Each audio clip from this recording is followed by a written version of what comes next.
and kind of the mindset of that. What's really of note here is like it's right here, like the creation and continuation of Israel is one of the greatest crimes. Really, really, the greatest crimes. That's. I want to point out what's happening here so that no one is really in the dark. What we have is a person who is taking a piece of propaganda, hyperbolic propaganda, and trying to argue about its seriousness.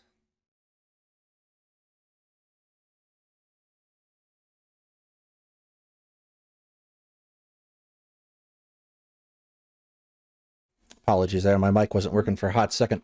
Good evening, everybody. Welcome over from President Sunday stream, where I just was with you watching that. Anyway, it's another day for Keffels. So we're just going to pick up where he was going to leave off. We're going to watch this. This is called Counterfire.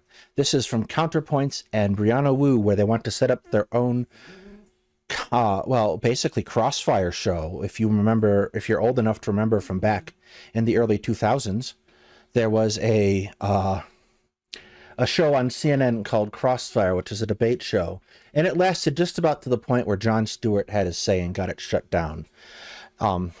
Anyway, apparently they decided to talk about Osama bin Laden and TikTok and all that jazz, which you'll remember me and the commander McMillan talked about, if you're a regular viewer, the other night. So let's just get into this and see what heroically brave stance all of these people take against bin Laden on TikTok. But blowing up the World Trade Center is probably the most principled and defensive thing he ever did, which is like, holy crap, that is a crazy thing to tweet. I invited her on the show tonight to argue about this with Connor and I, to which she responded by blocking me immediately. So I'm guessing that's a no. She doesn't want to come on the show. She's riding the wave of attention and stupidity that's coming from people sympathizing with jihadism. Frankly, like I'm trying to be as tactful as I can right now, but I get really angry about it. Hassan cackling like a hyena when a female cop is shot by one of her partners. Are you okay? No, you shot me! Are you okay? That thought process extrapolated out to tens of comments. But basically what we wanted to do, and beautiful lighting and green screens and all sorts of stuff as we develop the show. But basically what we wanted to do, as far as I understand it, is we wanted to have somebody who was a little bit more right-wing and a little bit more left-wing, but not totally insane, break down. I'm just curious, which one of these is supposed to be left-wing? Down the news stories of the week. And so we felt like that would be something good for humanity. So Brianna, do you want to introduce yourself to the people at home and maybe what your hopes are for the show? 100%. My name is Brianna Wu. Most people know me from Gamergate, but that was 10 years ago. Life moves on. I've moved on. I am Special Projects Director at Progressive Victory. I'm Executive Director. Actually, they might know you from your 2 failed congressional campaigns. They probably don't know you from your work as a PAC, because no one's supposed to know Executive Directors of Political Action Committees. Rebellion PAC. I'm a former candidate for United States Congress, and my job is to kind of get out there and put my political and Counterpoints, for everyone who's not aware, is a Warhammer 40k conservative who doesn't understand that he's the butt of the joke. Principles into action. You may look around these days and say to yourself, hey, America's got a few problems, right? And one of the things I've learned in the last 10 years is politics is really more about forming coalitions than it is about crafting the perfect academic, theory of how change works. So what I've found is people like Connor, in my view, I have more in common with Connor than I do some of the absolute fringe, in the sense like, Connor, you love your country, you love your family, you love democracy, you want to go out there. We have different people we vote for sometimes. At the end of the day, we want a lot of the same things with policy. So I thought it would be an interesting conversation. Yeah, absolutely. And that's kind of the goal, is to maybe not agree with each other on everything from a policy perspective or a descriptive perspective, or who the good guys out because they touched grass for like 4 decades. Personally, it's a blind spot in their analysis is they assume everything is performative and nothing is quite real. I think there's a real cynicism for Gen Z that is it often gets in the way of their analysis. Well, speaking of dramatic performativity, I think that's actually like a perfect segue into our first subject. You saw, I think everybody saw one of the most schizophrenic. All right, who wants to take any bets at all whatsoever if Brianna actually advances a policy proposal from this? She has a habit of doing this. She always pivots to talking about policy, right?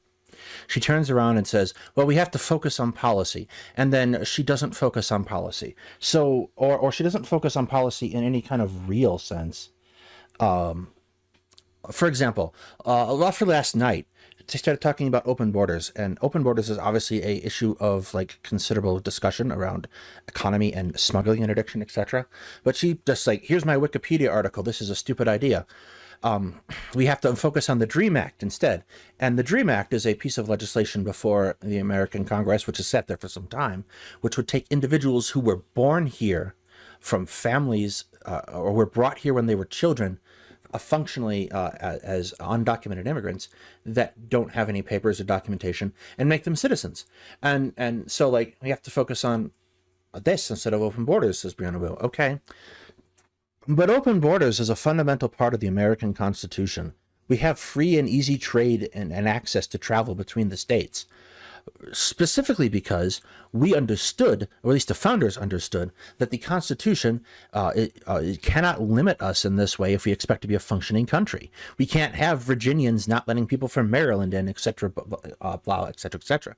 Like the fundamental underpinning of what allows Congress to even legislate on the basis of immigration law is the Commerce Act. It's not the only one, to be sure. There are a number of portions of the Constitution that give Congress this authority, but the Commerce Act, which is functionally what open borders is designed to make work, is like the basic underpinning of this. You cannot throw away this concept and that is stupid without wanting to analyze it after you've taken a 3-second jaunt on Wikipedia.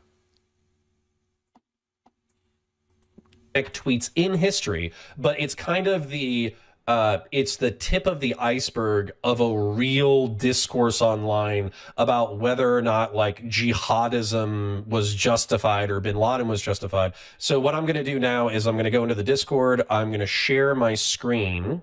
I'm going to go to this screen, go live on it. And you're going to have to forgive me on some of the tech boomerisms and all that kind of stuff as we figure out the format. But chat, I appreciate your patience. You should be used to my tech boomerisms by now. And do you want to read it or do you want me to read it? Yeah, I'll go for it. So this is from a lovely Twitter account called Scumbelievable, which is, good username. You picked a good one there.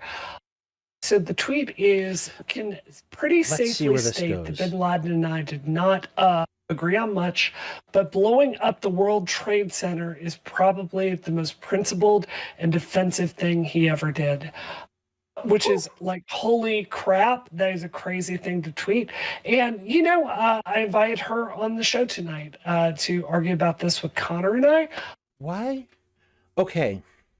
If the value of this show is going to be, we're going to talk about the issues of the day. Why would you pick this person? What does this person bring to the table? Let's take almost virtually anyone else who turns around and says that there are points of like the TikTok discourse was, hey, there are points of honest truth in this bin Laden letter. And like, do they know about Al-Qaeda? Probably not. And we talked about that on this stream, not this stream in particular, but the one I did prior. We talked about that on the show prior, that Osama bin Laden's hatred of America is primarily based around his hatred of Saudi Arabia, and that you have to filter it through that lens. But like, why would you talk to this person who's obviously taken the most extreme position you could possibly take, except as a methodology for you to sit here and try to look better? Like, this person is obviously not the most forthright and capable person on this matter. To which she responded by blocking me immediately. So I'm guessing that's a no. She doesn't want to come. So we're not even getting the person to come on the show? What's the point? Are you just going to see you two sit and circle jerk? on the show and basically talk about this. So, I guess first thoughts on this before we get into her longer history of pure crazy. My first thoughts are Who is this person? This isn't about Bin Laden Sims. This is, oh my God, why do we care? Could someone find the tweet for me, please? The original tweet, if you can, so I can just get a feeling of what's happening here. reading it again is that like she's riding the wave of attention and stupidity that's coming from people sympathizing with jihadism. And there's this like South Park joke where they talk about it, like HIV/AIDS, and they talk about like when is it okay to joke about it, and then they have like the timeline, and it ends up being like 21.5 years is the exact time to joke about something horrible. And I can't help but think about that when 2001 was 22 years ago. And so as a result, the Zoomers they don't know the horror that my generation went through, and then enough like apathetic and Osama bin Laden's principal objective and Al Qaeda's principal objective is to create a pan-Islamist state. Specifically, they want to create a pan-Islamist state that is, it's Sunni. It's a Sunni pan-Islamist state. So, there's a big divide in modern Islam, or at least some factions of modernism, between Sunni and Shia, and it's about who is responsible for interpreting the word left by the Prophet Muhammad. Long story short, for our purposes in this particular discussion, Sunni and Shiite Muslims fight each other in multiple countries constantly. There are multiple groups, such as the Muslim Brotherhood, of which Hamas is an offshoot, that are proposing a global caliphate comprised of all Muslims. So, for example, if you go back and you read bin Laden's letter, and I know it was taken down, but there's a Twitter account that has it. I'll repost it tonight. If you read bin Laden's letter, he lists a long set of grievances. He talks about certain other issues, such as the Muslims in Chechnya. It's not just about America when he writes this particular letter. He is focusing on America and Israel, but that's not really, that they are artifacts of that. And like Israel is a problem for pan-Islamists because they're kind of like a thorn in their side, kind of like a stick in their eye type thing. Anti-American people are like, well, it's been 20 years, so screw it. I'll just say the most gross things I can possibly imagine. Whereas I still have flashbacks of people like watching people. I'm trying to be polite, but pass, like die on live television. That's my memory. Yeah, or people like I was watching live and that guy leaped off the tower to try to save his life because he was burning to death, right? Right. And look, not to be that guy, but he wasn't trying to save his life. Let's be perfectly clear. Most people are not silly enough to think that falling from a 100-and-something foot tower is going to save your life. That was what they were doing. They were ending their life. It was horrifying. Their day was horrific for everyone who lived through it. But speak of it honestly. I made a decision before we started the show. I was going to be real on it. I'm not going to give you politician Brianna talk, which I'm sure will bite me in the ass at some point. But look, I'm going to tell you the truth. Are you sure that's directionally a good idea, Brianna? Which is, I occasionally laugh at some of the 9/11 content online. My good friend Keffels has a meme that's out there of her firing a gun and someone has merged it with the Twin Towers being hit. And look, it's horrific, but it's funny, and I laugh at that every single time. I'm not sitting here like serious State Department person and telling you like none of this irreverence is ever funny, okay? But this is not a joke. This is not a, like trying to be provocative.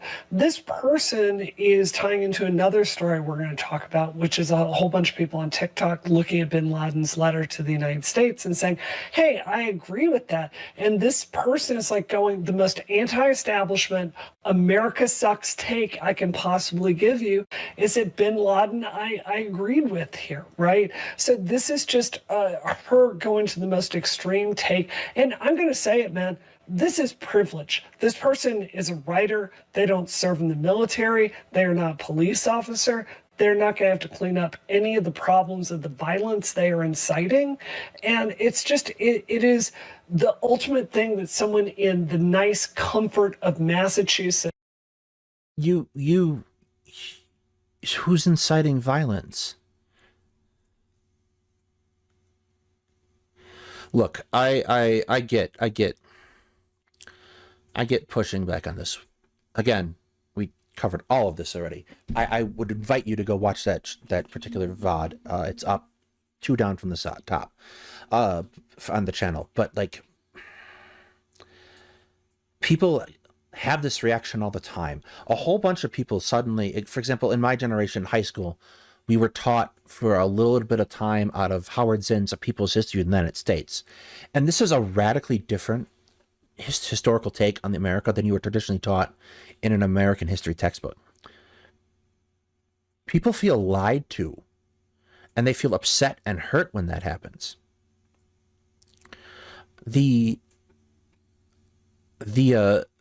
It's natural to have a position like this.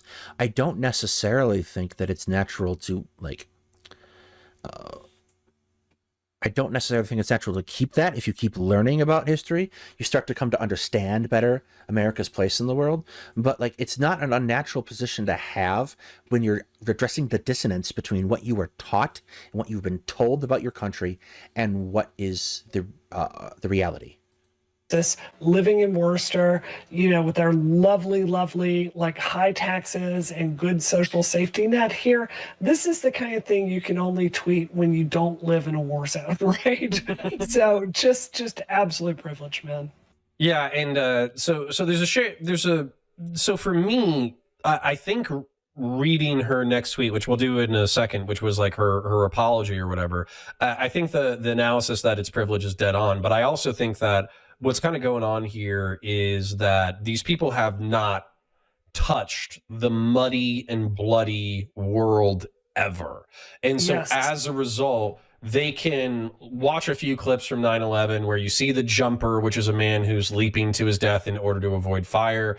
You can see the plane smack into the buildings 10,000 times until you're desensitized. You can watch the fireballs. You could watch the firemen and the cops running towards the buildings in order to get people out and realize that most of those people basically didn't make it out. You can look at all that kind of stuff and you can kind of like you can push it away emotionally because you haven't encountered that kind of thing in your life.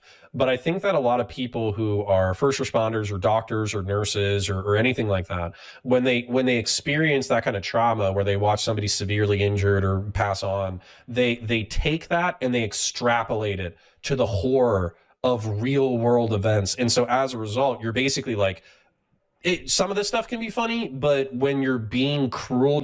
Okay. It seems unnecessarily unfair. Plenty of people have empathy, are able to feel empathy for others without necessarily experiencing the thing itself, simply by relating it to a thing they themselves have experienced. You do not have to necessarily have been in that position of a first responder or military personnel to know 9/11 was bad.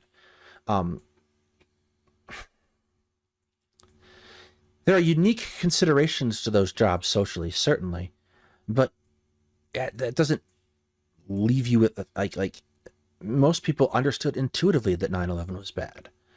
And so far as like who laughs at dark humor the most, nurses, doctors, police officers, firefighters, EMS workers, soldiers, they're the biggest crowd of dark humor people you'll ever meet.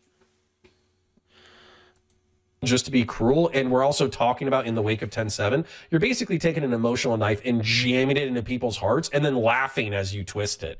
And that's the kind of cruelty that we've seen for, I don't know, at least the past month. So I've always wanted to ask you this, like something you told me in private, and I hope I can say it on the air, is like one of the reasons you left being a cop is it wasn't enough money to wrestle crackheads to the ground every single night. Like you've been out there as just a normal person, like just trying to keep your community safe and orderly and like deal with stuff like this. Like, what is the human cost of like dealing with violence day in and day out? Because this person we know is not going to have to deal with that. Like, what is that like for you? Can you humanize that to people? Yeah, I think for my experience, it's probably taken until even tonight to process some of the traumas that I've been through. And the way that I deal with it is I actually, a lot of people just cover it up. They just, they drink, they do pills, they ignore their own trauma. They work so hard that they don't have to relive some of the worst aspects of their life. You know, I'm Irish, so I love misery. So I just love sifting through all my trauma. And so what it really, Because the Irish aren't known for drinking ever.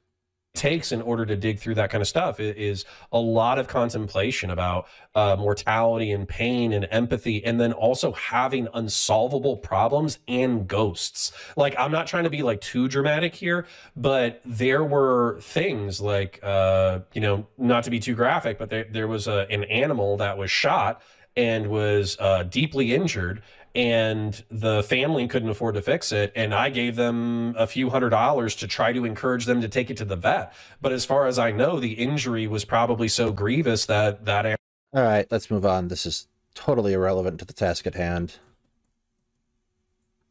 Mentally lost part of your humanity. And I think that's why, you know, on the left, I've really gotten a lot more aggressive about calling this stuff out. I think it's a cancer of our movement. I think it undermines all. It does nothing at all. No serious American politician was running around going, Osama bin Laden, good. All of our moral authority. And yeah, I got into the left. I know you and I have a difference of opinion about the role government should play in our lives, but I got into the left because I think the government has a role to play in healthcare, like infrastructure, hospitals, schools, that kind of stuff, right? I didn't get into it to like advocate for bin Laden, you know, coming and destroying my own country. And I just want to, like, you know, I just want to throw him into the sea. So Thank you for that brave stance against Osama bin Laden.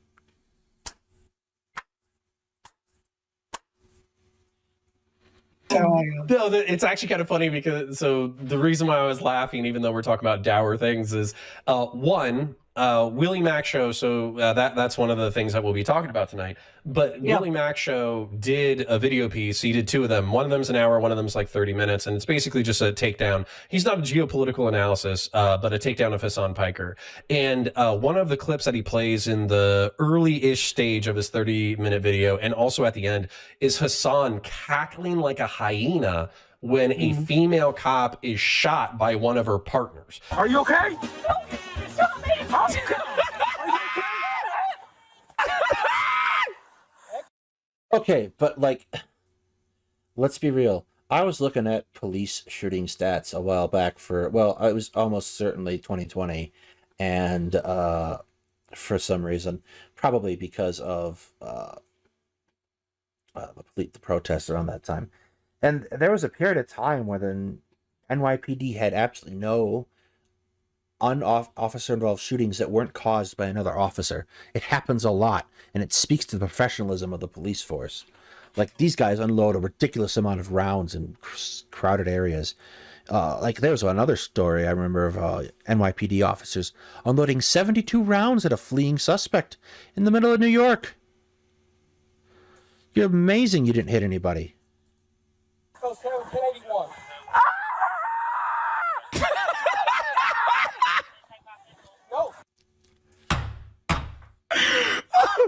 Now, the female cop lived, and like, I get it, like you know, you don't view these people as people because they're arms of the institution and all that kind of stuff. But I think about that thought process extrapolated out to tens of thousands of young people where they're like, oh, police can be murdered, and it's funny.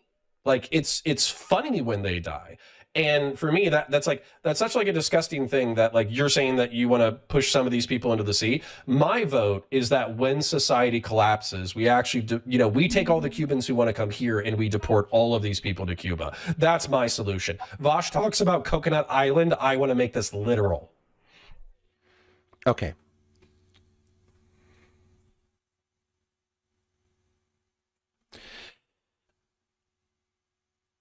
All right. Yeah, let's look for something more substantive. think writing something that felt like giving an anecdote about how you realized that was wrong and hurtful, like going into specifics about how it can hurt people, how you plan to do better. I think it reads like Chat GPT wrote it, to be honest with you. So not great in my view.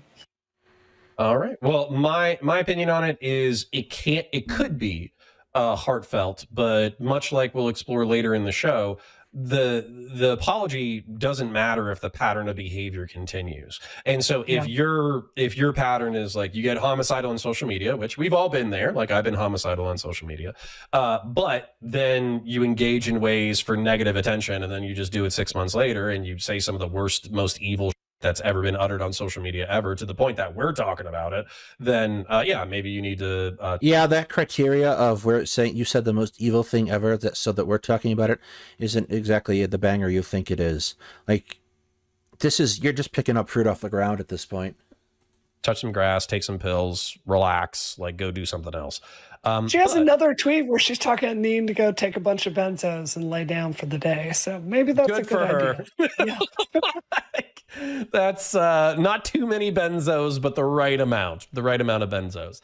So that kind of speech is more speech, but I do think we needed an honest conversation. Like, you can't defeat your enemies if you don't understand why they're attacking you, right? So I really wish that The Guardian had left this up, let people read it so it doesn't seem like it's like hidden knowledge that's being kept from you, and had done like stories like really examining what the reasons were to kind of educate this generation. It seems to not understand it. How do you kind of feel about that? Yeah, I kind of wonder if that's the challenge of politics and media in general, because like I do kind of think that there's a power.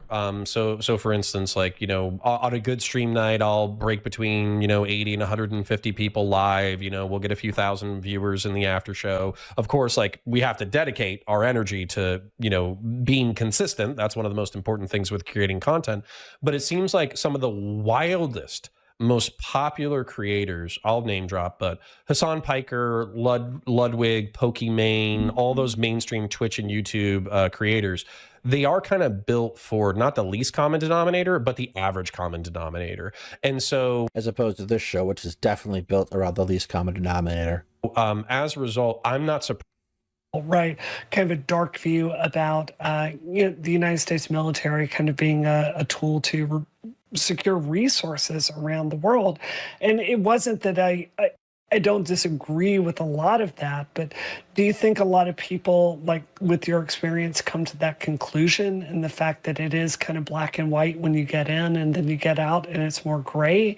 Does that kind of change a lot of people? Was the experience unique to you? No, 100%. And and the reason why, obviously different people have different levels of consideration, and not every 100 IQ normie grunt is going to have, like, just because they go to Okinawa or go to Iraq doesn't mean that they're like a student of geopolitical history, right?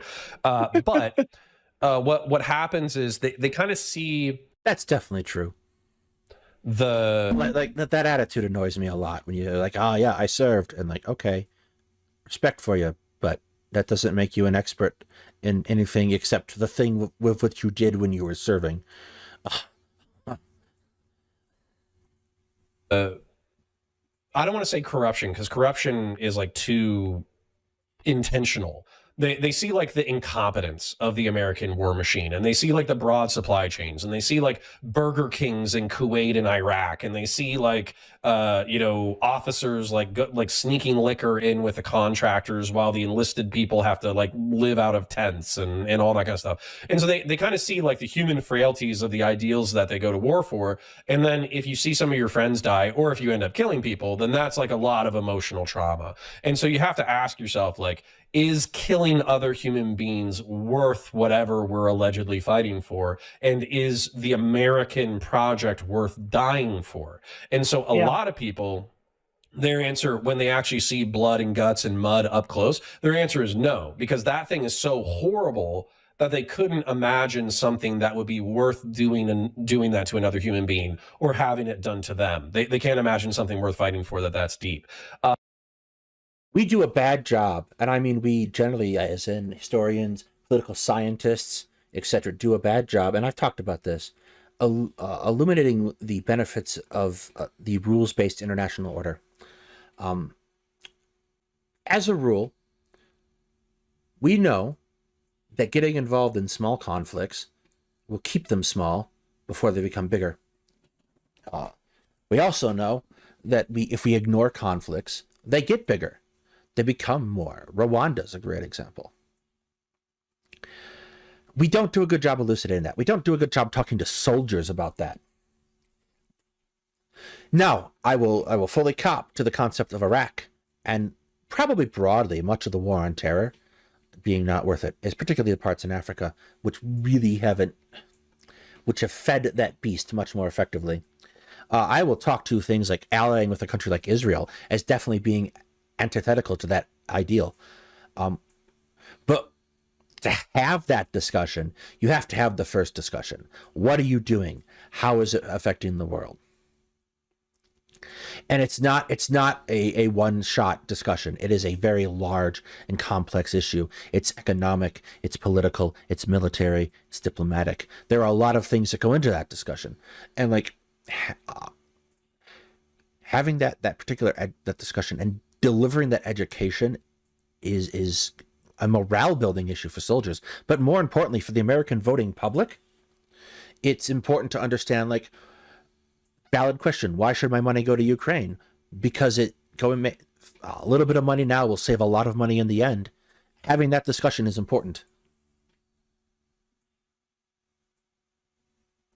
But there's also, I would say, a warrior class that I think is present in every society. And they're just men who are built for conflict. So if you give them an ideology, if you give them physical fitness training, if you give them weapons and all that kind of stuff, they will happily fight those wars. And in that class of people, I kind of found like a binary split. I found people who, because they had killed and died for America, or their friends had died for America, they were still bought into the narrative. America's the best country in the world. We fight for the right reasons. World War II, we saved the Jews. Not really. But, you know, we did all the right things as best we could, and all of our enemies suck. And then I saw another cast, which I was infinitely more fascinated with. I'll try to wrap this up. But one of the casts that I saw in at least two of my really good friends when they came home is they realized that you have people like that fucking Twitter person. And they're like, and they're citizens with that person. And they see Miley Cyrus on stage with a fucking dildo, like, you know, doing Daniel Bessner. I have not seen Daniel Bessner's Ukraine takes. Like weird debaucherous. If you want, leave it for me somewhere in the cathedral or my Discord. Sex shit, and it's like promoted on MTV. And they're like, holy shit, why am I fighting for like a debaucherous, alcoholic, like Funko Pop consuming, soulless sex cult when the people that... Yep, the Funko Pops are definitely the problem. Killing are principled warriors who have the balls to fight for something and try to kill me and die. And so these people who I'm utterly fascinated with them, they end up through like bitterness with the American Republic as it currently exists. They end up liking and respecting the people they used to kill. It's absolutely psychotic, but it's beautiful. It's crazy. It's not uncommon. A lot of American soldiers came to respect the Germans, irrespective of what they did in World War II, particularly American soldiers who were not necessarily exposed to any of the camps.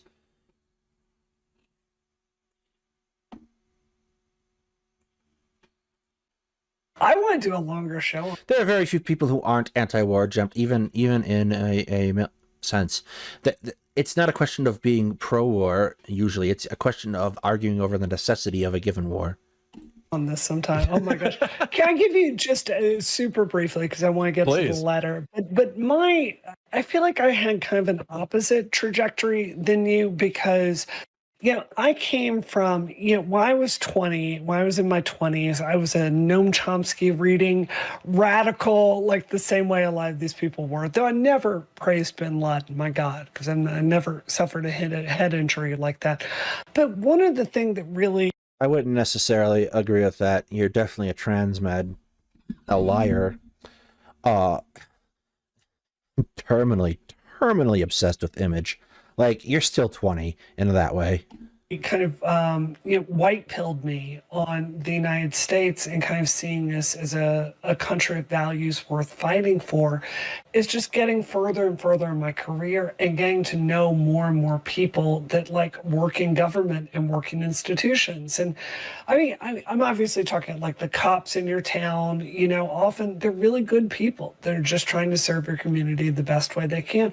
But I'm even talking at the State Department. Like, once I started making friends at the State Department, like professionals that go get a master's degree, and they're genuinely like looking at humanitarian crises, trying to secure funding for it, and like get resources out to help crises around the world, or seeing like getting to know just people working in the mid-level of government and agencies that are completely taken for granted, like not having the resources to do their job and not particularly being paid well enough for it, but like understanding that the country doesn't function if people can't get their social security check. So I think one of the things that's really changed my view on this is like the older you get, the more you understand about how the country actually works.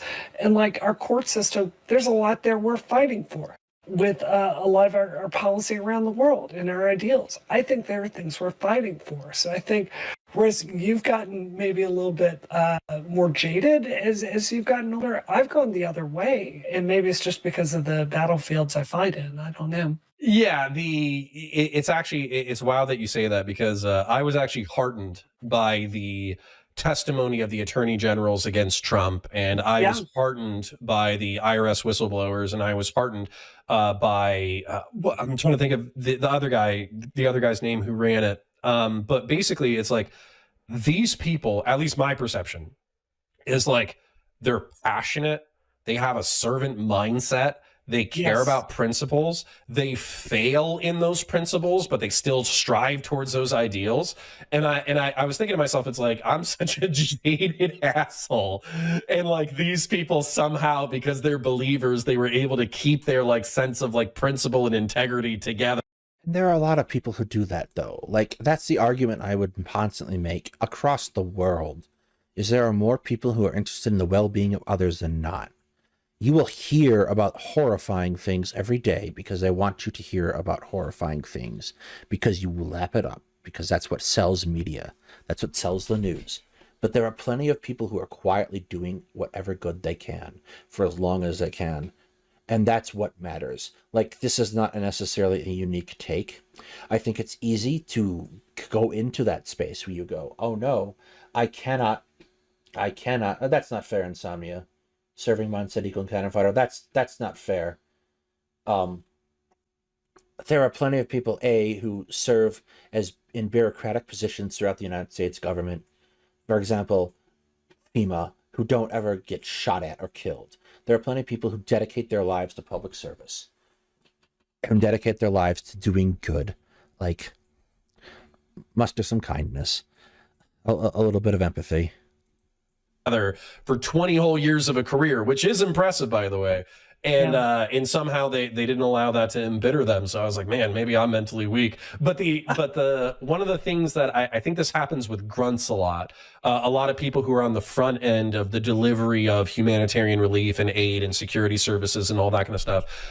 When you're high up, when you're in the I would say in the military, in the officer sphere, when you're in the State Department, which I think is entirely like that would be the officer sphere, there's a lot of like technocratic calculations about how resources get distributed and how people are going to execute jobs. Some of those are good ideas, and some of them are completely disconnected from the reality on the ground. And then also, even I'm sure there's like the State Department equivalent of grunts.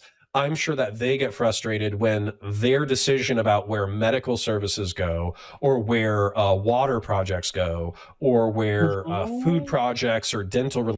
Yeah, but like, I don't want people like Brianna Wu deciding that either. Like, is everyone who does the job good? No, of course not. But this is an opinion that is not unique to any soldier in every campaign in history, is the gods must be crazy. Not at all. is this a unique opinion? If you ever want to get a really good understanding of the mindset of a serving soldier, there's a book called The Warriors, Reflections on Men in Battle by Glenn Gray. And Glenn Gray was a philosophy student who was drafted in World War II. And he spent a great deal of time writing memoirs and notes during the conflict itself. And he rose through a rank of enlisted soldiers to an officer, actually. And then he put it all together in a fantastic book. I would imagine that he's not insomnia. A lot of enlisted soldiers do not like officers to begin with, particularly like there's also like some officers don't like other officers. It's quite the thing. Like if you watch me and the commander talk sometimes, I'll make a snotty reference about field grade officers, which is majors, lieutenant colonels, and colonels. That's just entirely my bias about certain people I've had to deal with over the years. Like that's just that. Relief or medical relief go is literally determining whether or not people live or die. And if they're field people, then they might have shaken the hands of like the village leaders or occupied it for more than 50 years, overflowing with oppression, tyranny, crimes, killing, expulsion, destruction, and devastation. Of course, Israel could just disband its military. They could give up their arms. They could erase their borders. While seeking Allah's help, we form our reply based on two questions. Why are we fighting and opposing you? And question two, what are we calling you to? And what do we want you to, or what do we want from you? As they're reading the Bin Laden letter. From the first question, why are we fighting and opposing you? The answer is very simple. Because you attacked us and continue to attack us. Anything to add? Let's keep going. Well, if you're going to make the graphic insomnia, you might as well use it. Okay. A, you attacked us in Palestine. Palestine, which has sunk under military occupation for more than 80 years, the British handed over Palestine with your help and your support to the Jews, who have occupied it for more than 50 years, overflowing with oppression, tyranny, crimes, killing, expulsion, destruction, and devastation.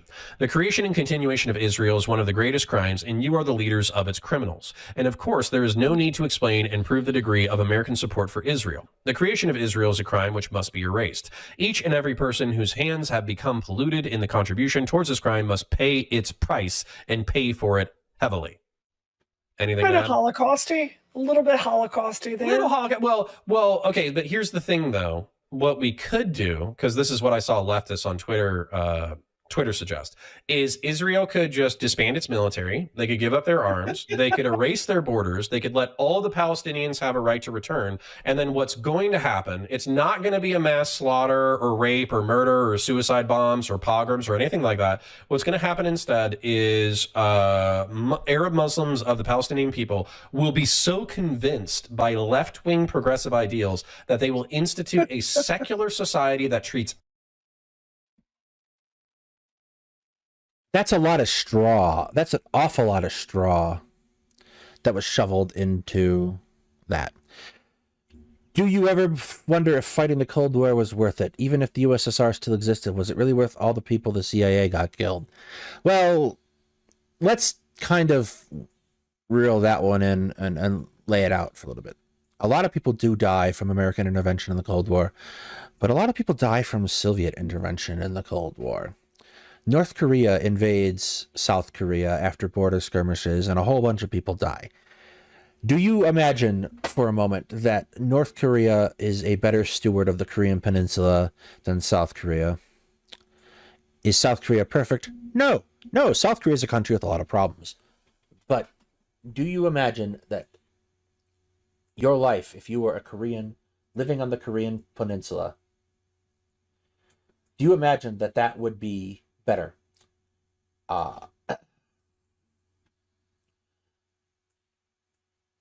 You cannot. I don't want to sit here and say that every move made in the Cold War was a right one, because that's not it. But the idea, I think we need to abandon forever the idea that the Soviet Union was not an imperialist state at the end of the day. Yes, that's what he did. He found the worst possible takes and said this is the left's position. No, the Cold War costs a great deal for us as a society. It shapes us immeasurably. But at the same time, the idea that you set up an international rules-based order for and that you enforce it is that you try to stop. The alternative is a conflict that turns into a world war. So it's a battle you have to pick. What do I do now, tiny, that's kind of shitty, that stops an apocalypse? If the North was in charge, we'd get rid of K-pop. No, we just hear the incessant screamings of the Korean citizens as they are put to work in labor camps instead. Everyone fairly, regardless of ethnic background or religion. So how does that solution strike you? I don't think it's realistic. I mean, I obviously want to be careful. It's not a position anyone serious is taking. I'll just point out that Bin Laden's point of view is not necessarily the Palestinian point of view. I do think that what you're reading here is people that want a state based on Islam. Really, the man who wrote the letter's point of view is the point of view whose it is, and it's not someone else's?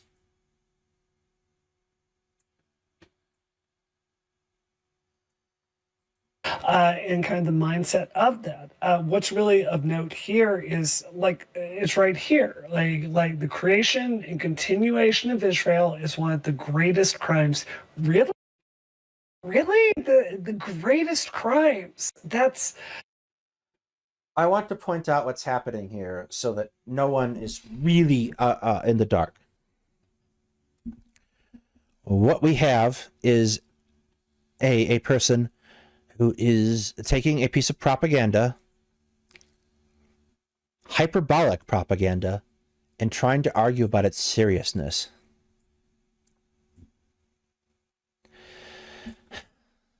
On a show where you started off with a tweet of someone being hyperbolic, maybe put this in the right context. Understand what Al-Qaeda is doing, absolutely. But this is ridiculous. I mean, this is actually ridiculous. No one is thinking that Osama bin Laden thinks Israel is okay. So 9/11 happens, and then Al Qaeda is in Afghanistan, and we attack Afghanistan, and then we spend the next 20 years humping around in the desert in Afghanistan trying to build a country and hunting Al Qaeda. All for nothing, incidentally. Al Qaeda's back. That went well. Thanks, Trump and Biden. Good job. Well done. Anyway. There's better ways to do this. This is not the best discourse that's happening. Why would we do this? Why would you do this? Except if you wanted to try to make yourself look good at the expense of an unserious person, which is a mark of you yourself being unserious. It doesn't feel like this. When I read this, it makes it really apparent to me why people in Israel might feel like they need a really, really strong border and, a really strong national security policy to address people with this mindset. Which I could go on 3 tangents from that, but I'm going to resist the urge just because we're going to have... thank you. Give me the bottom line.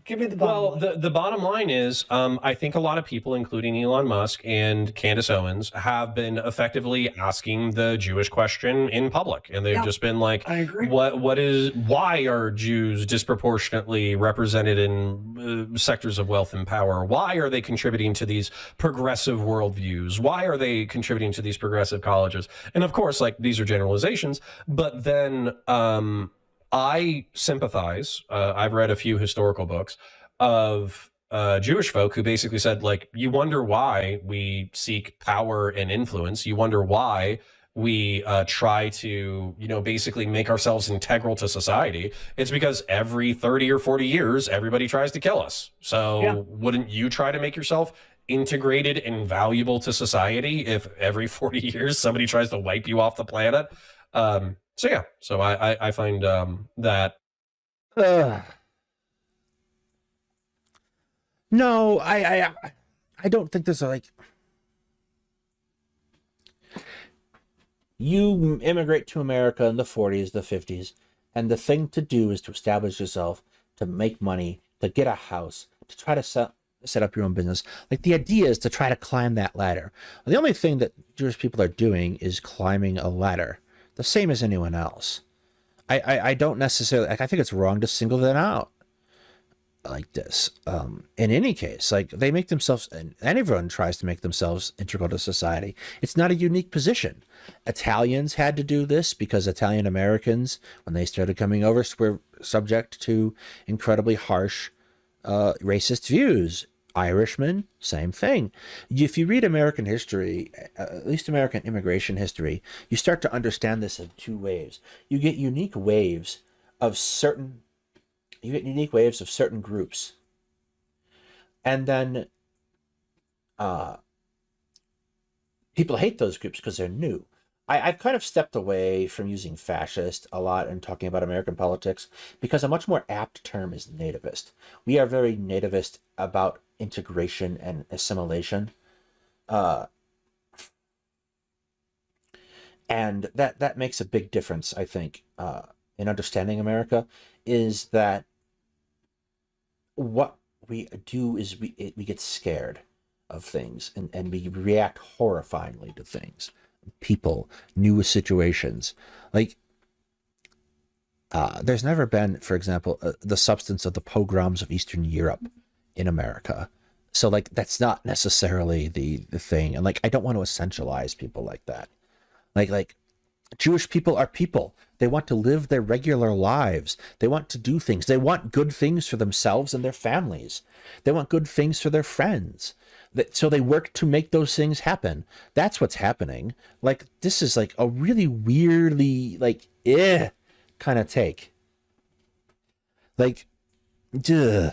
Like, it makes my skin crawl. Like, it's so patronizingly anti-Semitic. Reasoning compelling. And also, I agree. yeah, sorry, one more half tangent. I promise I'll reel it back in. The Jewish control of media should, if it was actually real, should have done an infinitely better job of like stopping the criticism of Israel and Jews. And I am not seeing. To be fair, some of the most egregious violations of the First Amendment have been passed on behalf of Israel. Thank you. Oh, yes. Oh, okay. Well, you're welcome.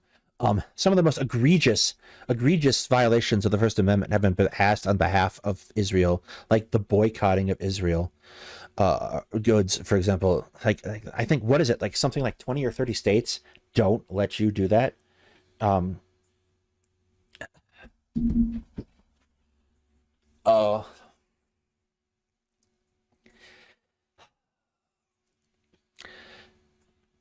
You might want to read a few more books, Connor.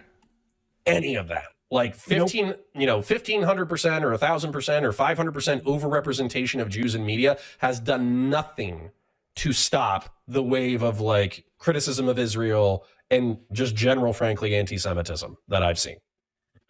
I've always interpreted this, and oh God, this is probably going to get clipped and shipped and used against me. But, Nice. when I am married to Frank, like, growing up in Mississippi, I got to know Frank's family, and through that, a lot of Chinese people, right? And I got to tell you, Frank and all the Chinese people I've met that immigrated to the United States do not take things for granted the way, frankly, a lot of white people do, right? Like, Frank was just raised to think he's got to work harder, he's got to go to school harder, he's got to know more, he's got to excel. Is just drilled into him, right? And I think that mindset, in my experience, has been true for a lot of people that are outsiders in many capacities, right? I think the women in the game industry. That's not going to get clipped. That's a relatively benign statement. What is that nativist fear born out of then? Is it just unprompted? There's a lot of things that end up happening. It's a very easy thing to manipulate. So, for example, for much of American history, the port of entry for most people is going to be New York and Ellis Island.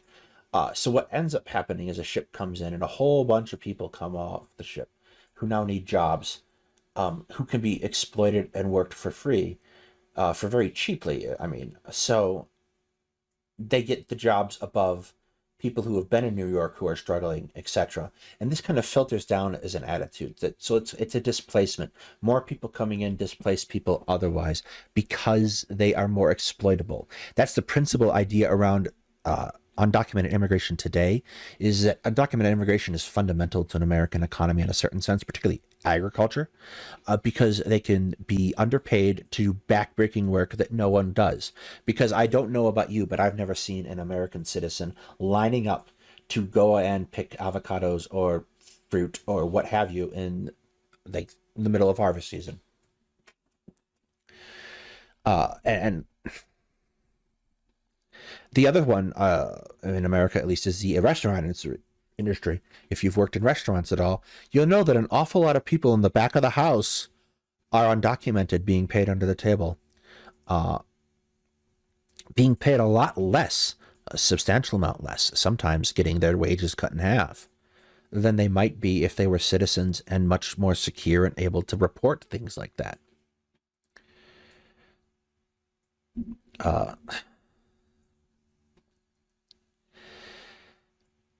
Immigration is tough because we want immigration to happen, and like obviously you guys in Europe have a pretty good system, at least in the Schengen zones. You can move through, and it hasn't resulted in everybody basically piling into Germany and France. So obviously something's going right. What happens when immigration is more open and more free is that you get a much greater exchange of goods and people going back and forth. What used to happen when the border with Mexico was not nearly as tightly controlled, and we weren't as draconian about our immigration laws, is people come here, they work seasonally, they go back. And it was an industry. They come, they make a good amount of money and go back.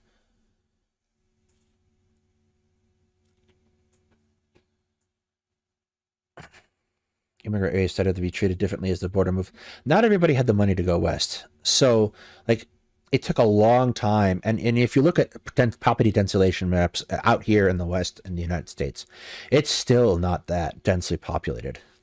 Here in Colorado, some of that stuff that was said that was anti-Zionist in the entertainment industry was a little bit, but a lot of it is Israel has an awful lot of public support. Palestinian viewpoints aren't really well known or widely regarded. They are simply viewed as terrorists, and it's a very easy comparison to make after 9/11 for American citizens who were never that well connected with Israel in the first place, except as a place over there where all their money went to. But now that we've spent 20 years in Iraq and Afghanistan and Africa, Islamist is terrorist to us. It's not true. There are millions of Muslims who are Islamist who aren't. There are billions worldwide of Muslims who are just going about their day. But we sympathize with Israel. We do not with the Middle East as a whole.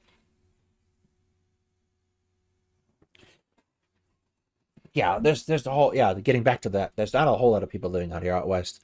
One of the bigger concentrations is here in Colorado, and it's basically around 4 or 5 big areas. And then everywhere else is really sparsely populated. That's why when you see conservatives putting up electoral maps going, look at all this red, and it's just counties that voted for Trump. It's like, yeah, but no one lives there. All the places that are blue or purple are where people live.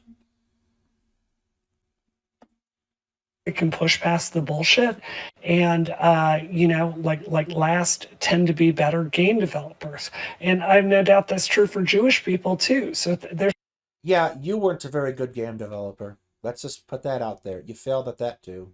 some like overrepresentation at the top.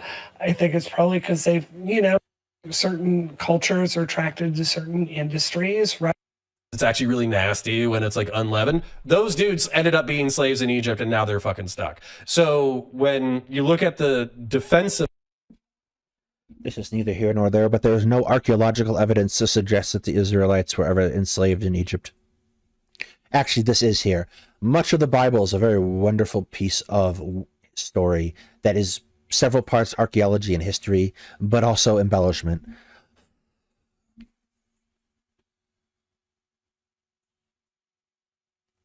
We don't talk about the people in the foothills of Colorado, Palm Dad. They don't exist. We just try to ignore them. Nothing past Boulder exists. That's Lauren Boebert country. Of Jewish people, I think that all you really have to do is point out at the past month and ask whether or not that defensiveness is justified. And no, real talk. I have been on teams before, and sometimes people make comments, and I've respected it, but I've thought in the back of my mind, like, is that really real? Brianna Wu is not her maiden name. It is her husband's last name, I do believe. Is that really something you have to worry about? And it's like, after the last couple of weeks, it's like, yeah, it's real, and I was completely wrong there. I get it. You live in Canada. People are shooting into unoccupied Jewish schools in the middle of the night. People are spray painting Stars of David on the sides of your business, and like all that kind of stuff. And there's all sorts of different kinds of Jews, and they're not all Zionists. So what the fuck? How about the way the entire progressive movement has just turned on Jewish people? The entire progressive movement has not turned on Jewish people. With this ridiculous statement, I'm going to take the dog, Avery the history dog, out real quick. We will be back in about 5 to 6 minutes. All right, we are back. Apologies about that. But if you've seen Avery the history dog, you know he's adorable, so he cannot be ignored for long. All right, let's carry on. piece in the Times, I have a really good friend of mine, Ariella, who I reached out to see how she was doing with all this horror. And she sent me this article back saying, thanks for checking up on me. It's been really hard. And it's this piece talking about, like progressive Jews. And they're like, look, from our point of view, we've studied with trans people and fat people and black people and, all these causes. And, now it's like, we're the enemy. We're like, no one's standing with us. They feel really betrayed, I have a tangent there, but I'm going to put a pin in that for the Elon Musk tweet because I think that's going to bring all of that home. Let's continue. Get back to the letter. Yes. Of course. It brings us both laughter and tears. At least Elon Musk actually has an opportunity to influence policy with his dwindling fortune, I would point out. He's lost so much money on Twitter that he might actually have to take out a loan. See that you have not yet tired of repeating your fabricated lies that the Jews have a historical right to Palestine as it was promised to them in the Torah. Anyone who disputes with them on this alleged fact is accused of anti-Semitism. This is one of the most fallacious, widely circulated fabrications in history. The people of Palestine are pure Arabs and original Semites. It is the Muslims who are the inheritors of Moses, peace be upon him, and the inheritors of the real Torah that has not been changed. Muslims believe in all of the prophets, including... Why are we getting technical difficulty screens at these points? Abraham, Moses, Jesus, and Muhammad, peace be upon him, or Allah be upon them all. If the followers of Moses have been promised a right to Palestine in the Torah, then the Muslims are the most worthy nation of this.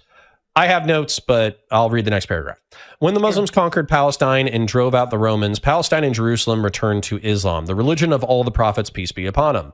Therefore, the call to a historical right to Palestine cannot be raised against the Islamic Ummah that believes in all the prophets of Allah, peace be upon them, and blessings be upon them, and we make no distinctions between them. I've studied this, so I have a little bit of a rant. Do you want to go first? Okay. Neither historical kingdom gives you a claim on the current territory. That's not how that works.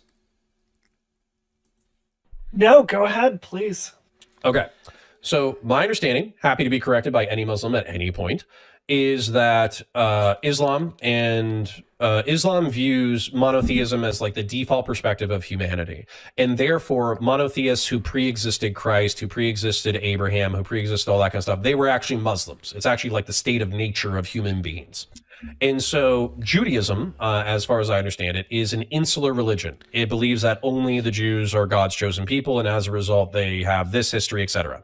Plenty of Jews are not literalists, but they still identify with the religious and ethnic history that they've inherited. Because let's face it, if you look at their history and their biblical scripts, you can understand why they have main character syndrome.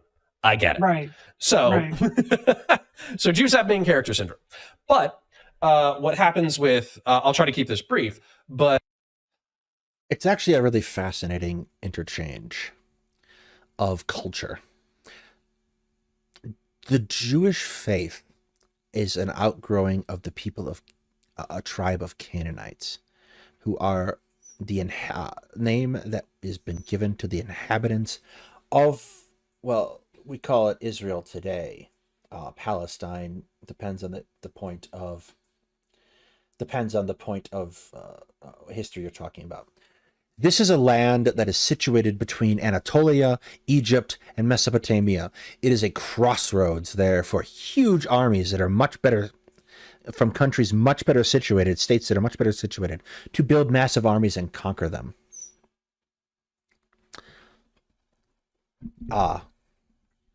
So Egypt is, for example, a very long-standing historic controller in the Bronze Age of the land of Canaan, and like a not insignificant portion of the history of the Canaanites involves fighting the Egyptians. I made a reference on President Sunday's stream the other night to the Battle of Megiddo in the 1400s BCE. This is a battle. This is the first battle in military history that we have reliable details on. So it is traditionally held up as the first battle that we know about, like details on like a clash of men. It's assumed about 20,000. The Egyptians beat the Canaanites decisively, and they run into the city of Megiddo and hide. Significant only in that it's the first. But there's a period of time where one of these tribes of Canaanites travels. Brooks, I have a door in the background when I use my camera. Make an exception. There's a period of time called the Babylonian captivity of the Jewish people. And while they're out there, they're introduced to Zoroastrianism. And Zoroastrianism is a really unique faith among the ancient world, because it isn't really, you have like the Canaanites who are polytheistic, and they had all these gods like Yahweh and Baal. And you don't like me either. Well, I'll fine. I'm taking back my friendship bracelet, Brooks. Anyway, Zoroastrianism holds a dualist view of the world. Like there's good and evil, and there's a good God and an evil God. And like I said, and I'm really simplifying it. It's actually really fascinating. Go read about it. And they got really cool iconography too. Anyway, they get exposed to this, and they come back, and they start developing a monotheistic perspective over time. But like these people, Semitic language speakers and Canaanites are woven throughout history a lot. You hear about them in school a lot too, outside of the context of the Israelites. Like you hear about the Phoenicians, for example. These are a Semitic speaking people from that area. Extension of that is the Carthaginians, who are also a Phoenician people who settle in North Africa and modern day Libya and Algeria. So like this is an incredibly rich history, right? It obviously, I've gone on a tangent about history, but that's my thing. But like one of the things I've always found fascinating about Carthage, for example, is Carthage has a deity that's called Baal, right? Baal, and you might know him best from Diablo 2, obviously, but also it's a demon in Christian and Jewish belief, like in Christian and Jewish demonology. The demons that they cite and that they name are gods in other cultures. They were gods of the Jews before they were monotheistic. It's a really fascinating evolution. Like syncretism is really interesting in how we get combined faiths and ideas to get new ones. It's a lot of fun to trace that back. We did one night in the cathedral. We watched a movie that was tangentially related to that, and it was great. We sat there and we kind of traced back a set of beliefs for a while. It was good fun. But Christians are heretics to both Jews and Muslims because they believe in the Trinity. They don't just believe that Jesus was a prophet. They believe that he was a divine incarnation, which Muslims and Jews do not believe. So Christians are effectively heretics for both of those faiths. And then when it comes to Muslims, Jews are a closed monotheistic faith, whereas Islam is an open monotheistic faith. And as far as I can tell, they believe that the world will not know peace until everybody believes in the one true God. And they have a universalist religion, which is part of the reason why they exist from Morocco to Malaysia. And they have no problems with converts. They love converts. It's fantastic. And No, sorry, Insomnia. That was what I was trying to get across, is that Baal was a Semitic god, and then he became a demon in the Christian and Jewish faith later. Basically, in the ordained... The coolest of the System Lords was Sokar, Brooks. Because he only plagued us for 2 episodes. Like, Baal got campy towards the end, let's be perfectly honest. Like the episode where there's like 20 of them in a room. Correct world, Muslims would run everything. Pagans would not exist. Atheists would not exist. Polytheists, just extensions of pagans, would not exist. And then Jews and Christians would be like brothers of the book. I forget the exact term, but it's basically like... You can convert to Judaism in certain cases, yes. They Not all believe some weird sects. shit, but they still come from Abraham, and therefore they're in a protected status. And that's why Israel, from bin Laden's perspective, it can't stand, because it does not defer itself to the spiritual authority of Islam. Yeah, no, that makes a lot of sense. It's a hard thing. This is where just my own limitations, I'm so pragmatically minded that, I can't prove a religious belief either true or false, right? Like, I can only evaluate this stuff through where the public policy implications. So it's hard to know where to go with this. Like, I appreciate him explaining his thoughts. That doesn't mean you get like whatever public policy you want based on your religion. So there it is. Well, then this is kind of the dualism of Islam. I know we have more content to get through, so we'll keep it moving. But the dualism of Islam is that, especially early in the Quran, Muhammad says that like only God knows the fate of souls, and if a person is worshiping a religion that... Wow, this is fascinating. Didn't Baal become an ancient? No, Baal. The final Baal died in Stargate Continuum. And you let them do their thing, because basically it's already been ordained by God who's going to heaven and who's going to hell. Therefore, if somebody believes something different, leave them alone, basically. But in the second half of the Quran, he's at war. And so the verses get a little bit more spicy. They get a little bit less tolerant. And so as a result, the Quran can be interpreted either way, like giga tolerant or giga, I'll just say spicy to keep it nice. I guess, you know what this reminds me of is Warhammer. Yeah. Don't do it. Don't do it. Yeah. Maybe it does a little bit. So maybe the God Emperor of Mankind is correct. Maybe I was thinking this the other day. It's like I believe in like a deist version of God, but maybe the God Emperor is correct. Maybe humanity is too primitive to have like dogma. Yeah. But, all right. Part 3. Here's where we get to the public policy of what bin Laden actually wants. So I can bite into this one. All right. The blood pouring out of Palestine must be equally revenged. You must know that the Palestinians do not cry alone. Their women are not widowed alone. Their sons are not orphaned alone. Do you want me to keep going? Keep going. You attacked us in Somalia. You supported the Russian atrocities against us in Chechnya, the Indian oppression against us in Kashmir, and the Jewish aggression against us in Lebanon. C. Under your supervision, consent, and orders, the governments of our countries, which act as your agents, attack us on a daily basis. I don't know why it goes to I. Oh, this is a subsect. These governments prevent our people from establishing the Islamic Sharia using violence and lies to do so. Subsection 2, these governments give us a taste of humiliation and place us in a large prison of fear and subdual.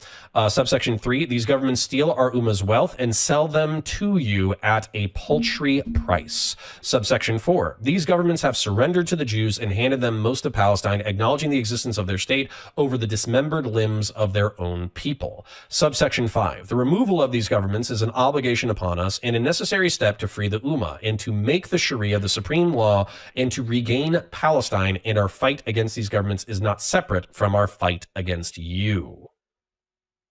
A lot to bite into here. I mean, Yeah, so I'm gonna pause there. yeah, so Okay, this is A, not policy, and B, Brianna's not about to describe policy, but let's see. okay, so you have some, I'm not going to say legitimate from everyone's point of view, but at least I can understand where if he's talking about like our policy, you know. What is this, Brooks? This is the next circle of hell that we have descended into.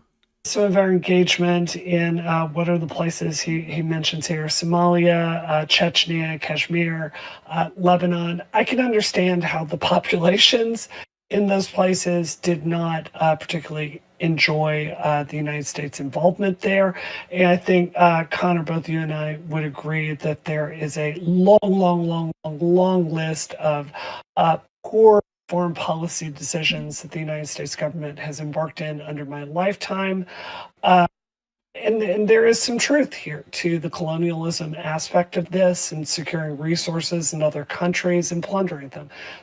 We went to Somalia to feed people, to give them food. And then people took that food and they used it to kill people, to starve them, to control them. So we went to kill the guy who was doing that.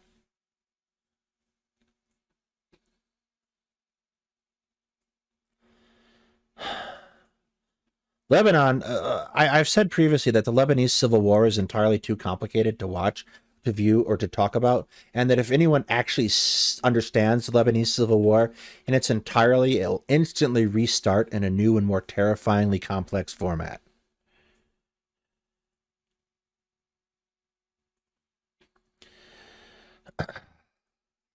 There's some truth there. I'm not going to deny that. I think where it's really hard and where how any progressive agreeing with this should really have their head examined, look at the policy proposal he's giving to you. The removal of these governments is an obligation among us. It's a necessary step to basically create the... That's not a policy proposal. That's a piece of propaganda. We want to get rid of the government of Israel. Okay. Well, SMART goals, ****,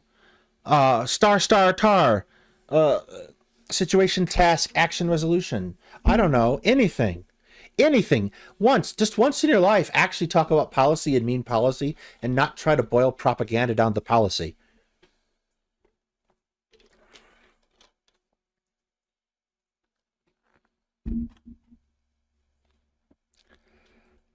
The world that they want. So they want to topple every single one of these governments and allies themselves with the United States. And this is something I really think is under discussed with this whole thing. Even with the Ukraine war, this is super under discussed. People don't appreciate just how much the United States is used as a scapegoat by corrupt governments all around the world as an excuse for their own failures. This is Putin's number one go-to move that he has done for the longest time. If his economy sucks, it's America's fault, right? If their military sucks, it's America's fault. So it's one of these things where two things are true at once. Like our foreign policy has often not been to the benefit of the people on the other end of that foreign policy. At the same point, like we've been scapegoated in a way that is sometimes out of proportion to the issues at hand, and the policy proposal he's proposing here is just completely untenable. Yeah, and I not propose a policy. think I have a couple of memes popping in my head. One of them is... Do you just think in memes? Is that the problem?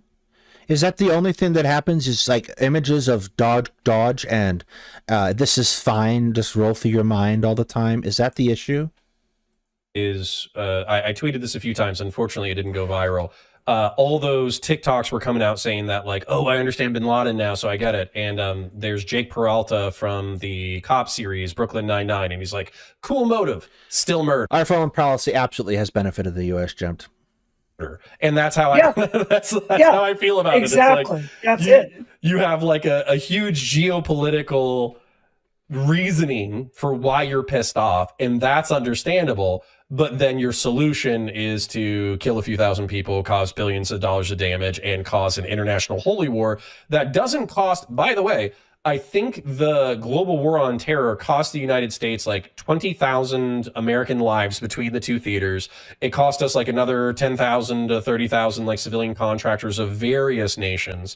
It cost us like $2 or $3 trillion.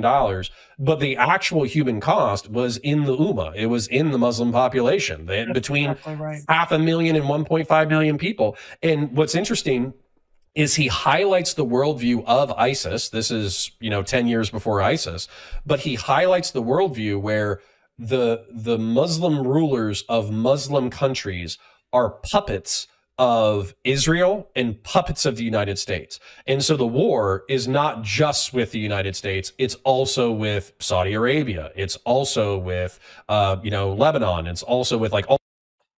This is not really like, this is the propaganda point that Al-Qaeda believes. They don't think it's puppets. They recognize, for example, like the Gulf War. Osama bin Laden watches the United States come riding to the rescue of Kuwait and Saudi Arabia. Like, he understands that in order to accomplish his goals, the first thing he has to do is to be able to take down Muslim governments around Saudi Arabia, Oman, all these different countries, right? But he can't do that so long as there's the specter of American intervention coming. So the idea is to delegitimize the concept of Saudi Arabia and the royal family itself by painting them as American puppets. He doesn't actually think they're American puppets. He understands the relationship between them. But if you're a puppet, you're not the master of your own fate, right? So if you paint someone as a puppet, someone is merely you've taken away their agency, for one, and they become complicit in anything you want to paint to the puppet master. And the other thing you'd end up doing is you make it acceptable. You make it acceptable to fight them, because a puppet's not a person, right? At the end of the day, it's a puppet. You've dehumanized an entire set of people and a concept, and you've because your idea is to paint your pan-Muslimist state as the only legitimate concept. Anybody who doesn't support a jihadist, you are also the enemy. Like, you have to not read this damn thing literally. And so that's the rub, kind of, is people ask like, well, all the hijackers were Saudi, so why didn't we invade Saudi Arabia? And it's because we are, relatively speaking, boys with the Saudi government, and this was a rebel from Saudi Arabia. Wait, being allied with the Saudi government has nothing to do with why we didn't invade Saudi Arabia. Saudi Arabia did not attack us on 9/11. Al-Qaeda attacked us on 9/11. And from the base from which they operated from was in Afghanistan. Like,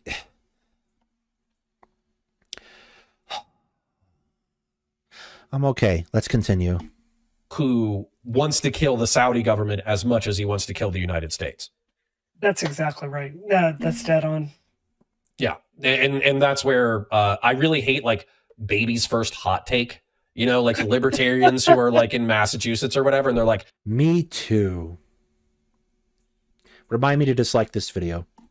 Did you know that 17 of the 21 hijackers weren't even Afghan or they weren't even Afghan or Iraq. They were Saudi Arabia. Why didn't we invade Saudi Arabia?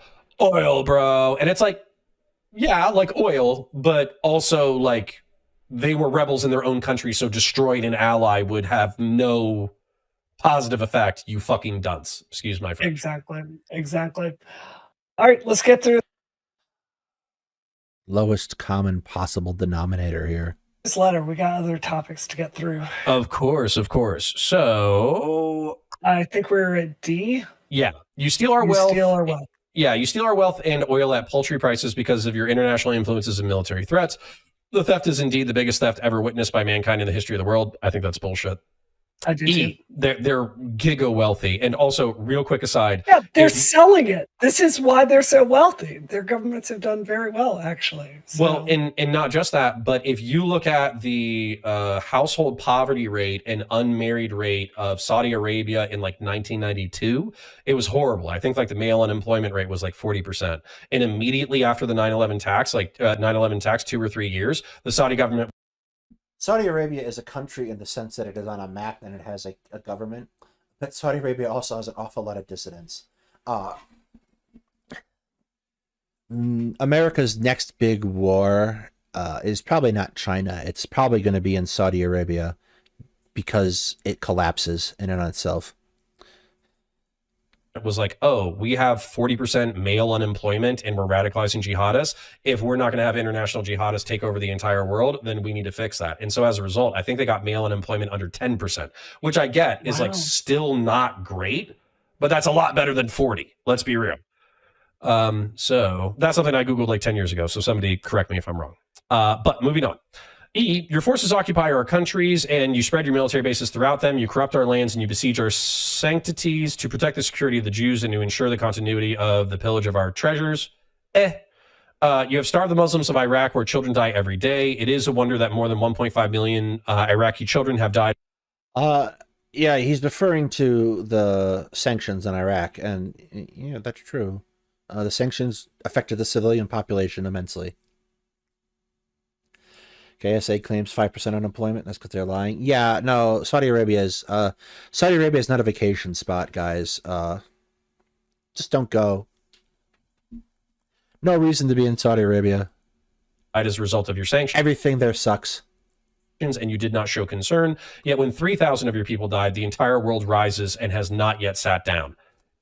Saddam's an asshole. This is before Iraq War II, which was an atrocity. Those sanctions were there to try to control Saddam Hussein, who had invaded Kuwait for oil. So, I don't disagree with you that like the sanctions were mostly targeted at, it did hurt the civilian population, but like there's a throughput here of the government's like they're failing their people and the United States being blamed for it, right? Like the United States is not having those sanctions against Iraq before the first Iraq war because we want to starve those children. It's because Saddam Hussein was a threat to, geostability. So, right, I hear what he's saying, but it just, you're leaving out some very important context in my view. Well, and we also have like moral and philosophical and technical and tactical evolution over time. So I think part of the reason why targeted sanctions in the tens, particularly when it came to targeting Russian oligarchs, the reason why that exists is probably because of the international backlash against the sanctions in Iraq, where they were like, why are you punishing civilians? They have the least power possible. So why don't you target the rich oligarchical assholes who are ransacking the wealth of their countries? And then you'll have more international support and more public support from the people within those countries. Of course, we can't tell, what's more effective, but it's probably less dead kids. So, that's good, I guess. Moving on, you have supported the Jews in their idea that Jerusalem is their eternal capital and agreed to move your embassy there. With your help and under your protection, the Israelis are planning to destroy the Al-Aqsa Mosque. Under the protection of your weapons, Sharon entered the Al-Aqsa Mosque to pollute it as a preparation to capture and destroy it. I'm going to keep going from there because that's just still Israel bad. 2, these tragedies and calamities are only a few examples of your oppression and aggression against us. It is commanded by our religion and intellect that the oppressed have a right to return that aggression. So do not await anything from us but jihad or holy struggle, resistance and revenge. Is it in any way rational to expect that after America has attacked us for more than half a century, that we will then leave her to live in security and peace? Exclamation point. Question mark. 3, you may then dispute that all of the above does not justify aggression against civilians for crimes they did not commit and offenses which they did not participate. Interesting. He's anticipating the argument.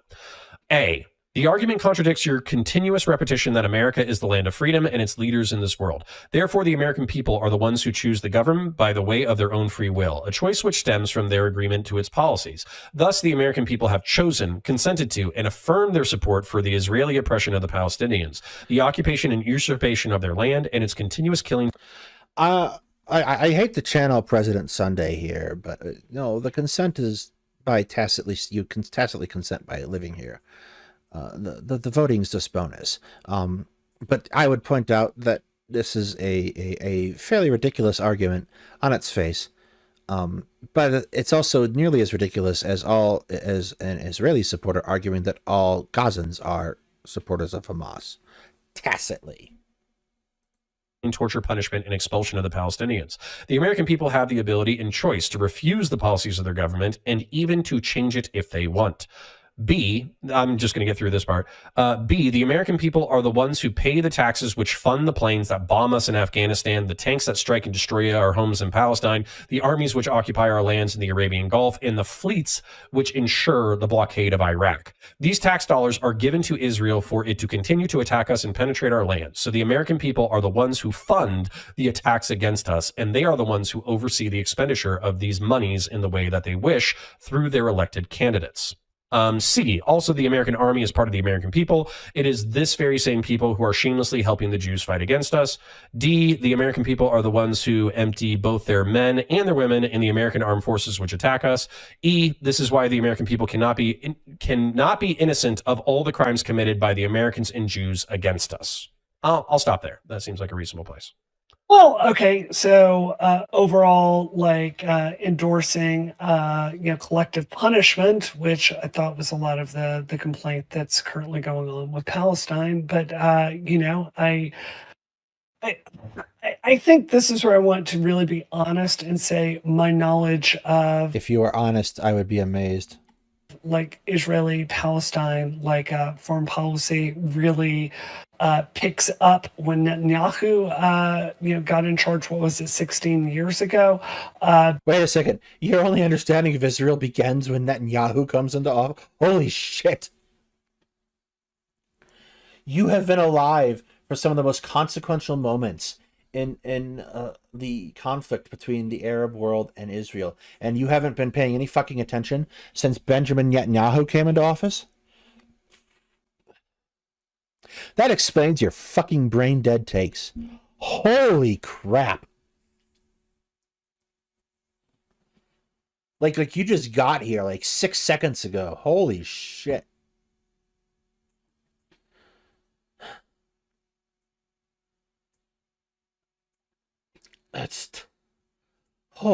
I gotta take a second. Oh, holy my God. Okay, it's okay. Yeah, but it wasn't like Trent Lott and Bush were aware of Afghan or Iraq, Israel. Jesus. Because that has been in the news, his far-right policies, the escalation of violence and the abuse of the Palestinians. Ariel Sharon was no saint. Just saying. Which is why I'm really opposed to it. I think I would probably need to read up more about what the what the history is like with Israel and Palestine in this era to have a really, really good understanding. It was 20 years ago.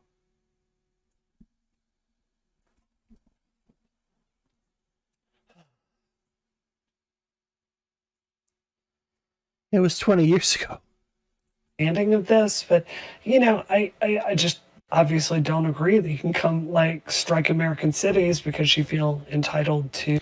Okay, let me sort of put this. If you want to get the most milquetoast liberal take possible on Israel and Palestine, and like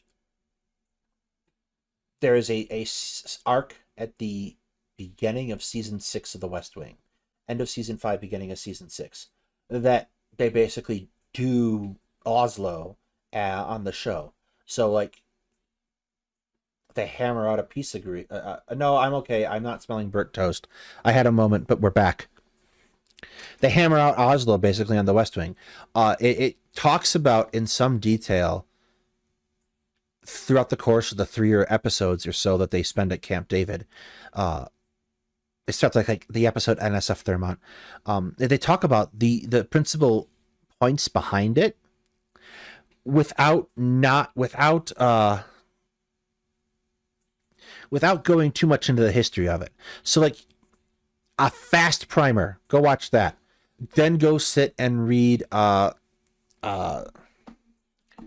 well, Sunday's got me on 2 books right now. The first is Rise and Kill First, and the second is 100 Years of by Rashid Talibi. Read that because I'm thumbing through it, and it's got a lot of stuff on the peace process in there, and kind of like the caveats to the peace process. Whatever you do, don't watch Brianna Wu in a Wick stream to learn about Israel. Yes, the Gaza episode is horrible, Gemt, but also it's reflective of the attitudes of Israelis. I've been having like moderate chats with that Katie about this because she is an Israeli, and a couple other people. Like I've reached out to her on Twitter and talked about some of this stuff. There are a lot of really dark attitudes in Israel, to put it mildly.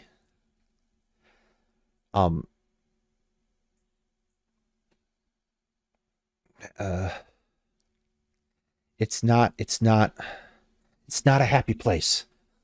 It looks very postcardy sometimes. But it's not a happy place. A land that you consider holy, and you want to wipe Israel off the map. Yeah, and that's one of the things where somebody was pointing out the irony of being like, oh, the jihadists think attacking civilians is based, so what's your objection to Israel doing what it's doing? And so it's like, oh, okay, so you indiscriminately slaughter people, so what's the beef? That's again, want to be very careful. Tit for tat, eye for an eye, right? Palestinian people are not bin Laden, and we should not conflate that. But this same mindset kind of just thank you for that. No, we know that. Like, justifies what you cannot pretend that this conversation exists at the edges of what's acceptable. There are many people who aren't ever being heard who have really measured and informed takes. These are not those people. Israel is doing right now, which I don't support, to be clear, but if that's the rules you want to agree to, there it is. We should find somebody there's going to be somebody who kind of bites down on this, but they can't bite down on it fully because it's not popular in the liberal Western world. Okay, those are not the rules that you've agreed to. Israel's acting in contravention of the rules of war, and they're doing it because they know no one is going to be able to stop them. Like, Israel is the boogeyman that the Arab states check under their beds for. But I think I tweeted, consequentialism and its consequences have been a disaster for the human race. And what I mean by that is Vaush, love him dearly, but Vaush has talked about how... I don't think you do. How the impacts of, like, the results are the same, therefore things can be morally equivalent. And this logic has been extended by leftoids, by progressives, to terrorism. And so when they say, like, oh, well, if you get somebody and you strap a bomb to them and they walk into a public area and they suicide bomb and they kill like 30 civilians, or if you're a drone and then you fire a Hellfire missile at a terrorist target and then it kills 30 civilians, that's the same thing. And for me, one of the important moral distinctions is that, like, I could get into this into more detail, but the intent of a suicide bombing is to inflict terror on the civilian population, to get everybody to bow down, to get them to be so scared of the terrorists that they basically concede military and political control to the terrorists. Whereas the intent of a Hellfire... maybe I don't get out enough, but I've never actually met anyone who thinks this. missile killing a terrorist is in order to prevent a massacre of civilians. Like, the only time I've ever been accused of being a consequentialist is when I was in that WIC debate with Fabian Liberty, who started using the term because he didn't know what it meant to just talk and, like, speak incoherently so that no one can come up with a counter argument because what he said was so fucking incoherent. Like, I've never met a person who believes this.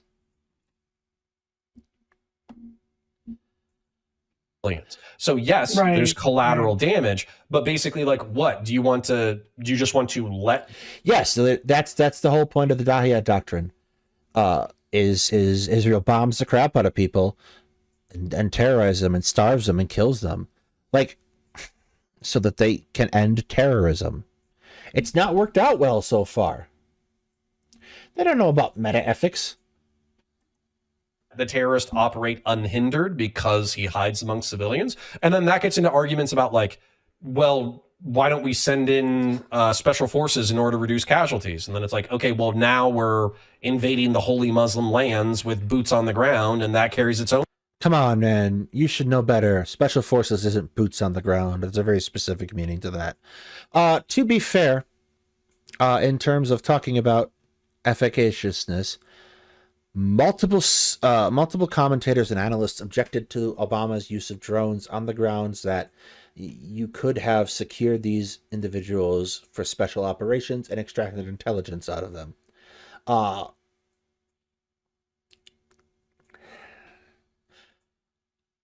This gets into the larger debate about means and ends and what the line between guerrilla fighters and terrorists is, right? Because I don't necessarily see a clear one. For example, go back to Vietnam and start reading about the NVA and the VC and their own atrocities against civilians. They burned villages multiple times. That's just the beginning of it. These aren't black and white, like, distinctions, the way we want to paint them. Terrorism is ultimately a crime, right? But it's a pejorative too. We use the word terrorist to discredit someone's actions. So, like, I think there's a discussion to be had, but I don't think it's being had here, that you talk about, like, what's the line? Like at what line does someone cross?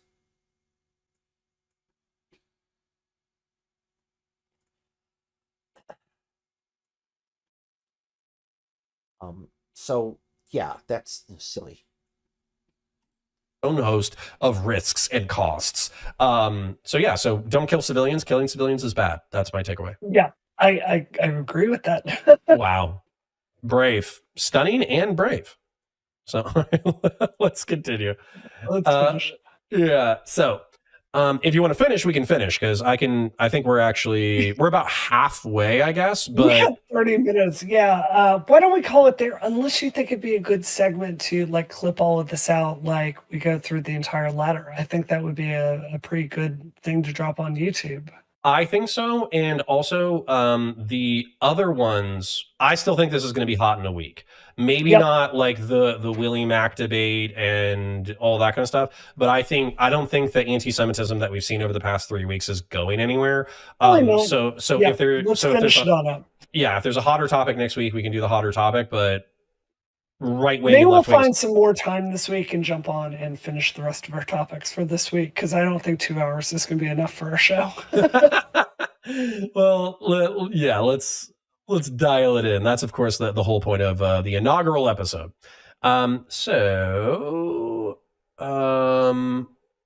Cannot be innocent. Okay, so here we go. So F, and this is wrapping up That's why I do show notes when I have guests. question 1.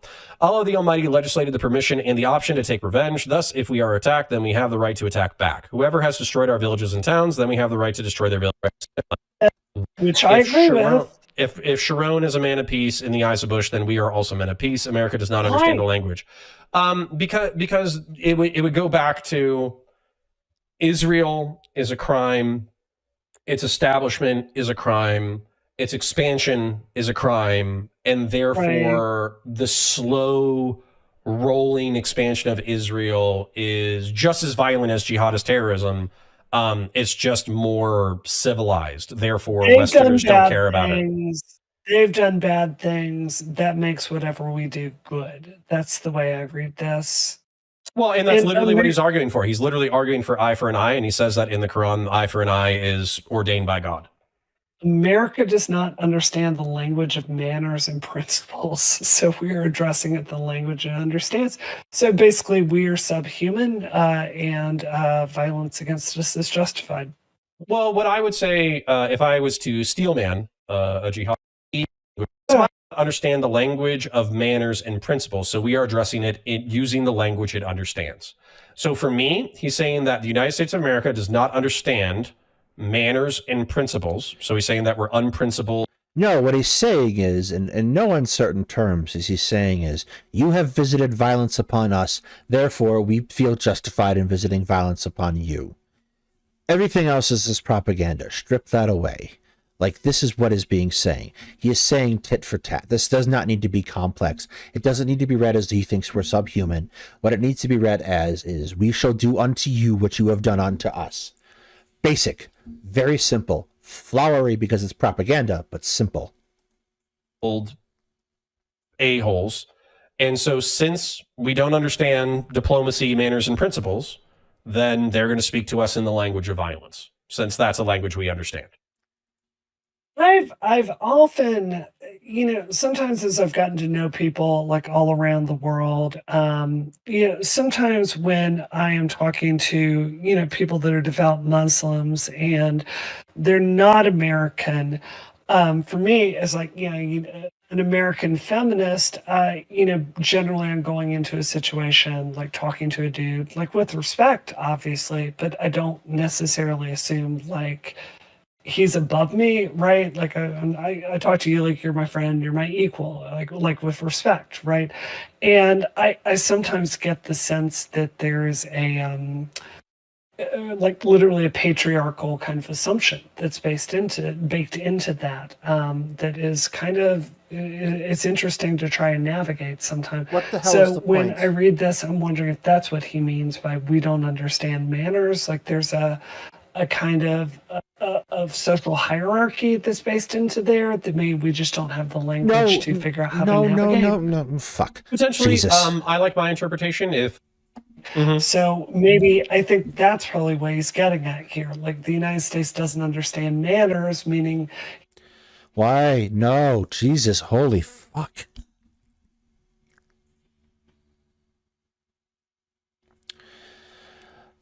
This is why you get educated, so that you can go and do this kind of shit. And then you do this kind of shit in an undergraduate paper, and like, yeah, you do a 5-paragraph argument about this, that bin Laden is talking about, like, in his letter, blah blah blah blah, and then a professor tells you no. Not enough professors have told her no. Stop talking, please, dear God. Maybe there were. She did go to school for like 10 years and never got a degree. But like, holy shit. Oh my God. Sometimes the cigar is just a cigar.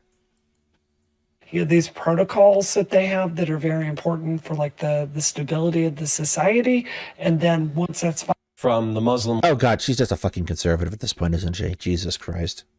world, here I go collectivizing, a few billion people. But I don't think it's a reasonable ask to ask people outside of the faith to totally bow down to you or else we're going to kill you. I don't think that's a reasonable ask. No, but what I do think is a reasonable ask is saying like, hey, you guys have a totally different conception on sanctity and belief and reverence and religion and all that kind of stuff. And I would really appreciate it if you didn't go out of your way to antagonize us and appealing to people's like sense of humanity and reciprocity. And I think that there's always going to be a transgressive part of the American spirit just because the First Amendment exists.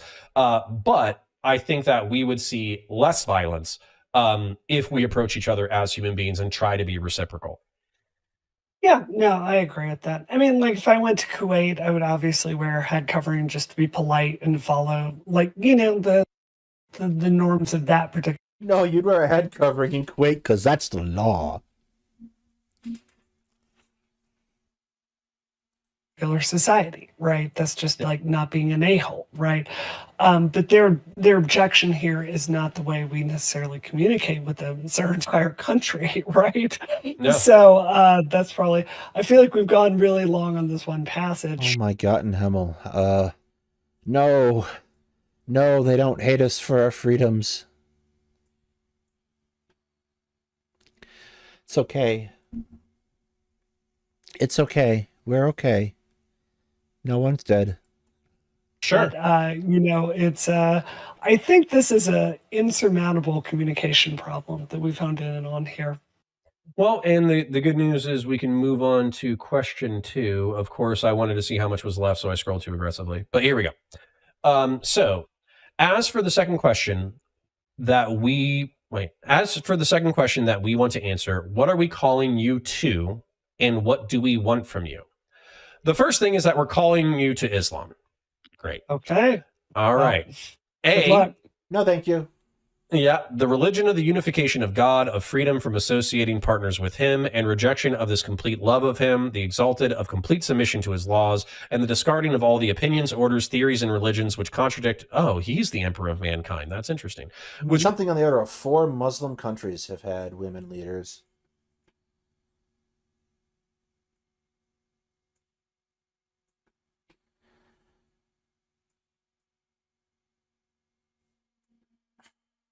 contradict with the religion he sent down to his prophet Muhammad, peace be upon him. Islam is the religion of all the prophets and makes no distinction between them, peace be upon them all.